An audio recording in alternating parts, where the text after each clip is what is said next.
ترجمان وزیر اعلیٰ پنجاب فیاض الحسن چوہان کا کہنا ہے کہ پرویز الہی کی قیادت میں تاریخ ساز بل پاس ہوا ہے۔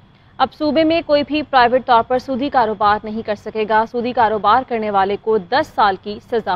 پنجاب اسمبلی کے در و دیوار ختم نبوت کی جو گواہی دیتے ہیں، یہ بھی چودھری پرویز الہی صاحب کی ڈسٹنکشن ہے، ساری دنیا جانتی ہے۔ دینی اقدار کے حوالے سے ان کا ایک بڑا وائٹل رول ہے پنجاب اور پاکستان کی سیاست میں۔ پنجاب حکومت، پی ٹی آئی کی حکومت اور وزیر اعلیٰ پنجاب چودھری پرویز الہی صاحب کی قیادت میں آج یہ جو بل پاس ہوا ہے، انشاءاللہ اب پنجاب کے اندر میں تمام ان شہریوں کو جنہوں نے اگر پرائیویٹ لیول پہ کہیں سے سود کے اوپر قرضہ لیا ہوا ہے اور وہ انہیں تنگ کر رہا ہے، فوری طور پر اپنے متعلقہ ایس ایچ او کو اور انتظامیہ وہ ان کے لیے ہیلپ فل ہوگی اس سودی گھن چکر سے ان کو نکالنے کے لیے۔ انشاءاللہ اب اس قسم کا معاشی ظلم اور جبر اور استحصال پنجاب کے اندر نہیں ہوگا، اور میں چودھری پرویز الہی صاحب کو خراج تحسین پیش کروں گا۔ انہوں نے یہ کام کر کے اپنی دنیا بھی سنواری ہے اور اپنی آخرت بھی سنواری ہے۔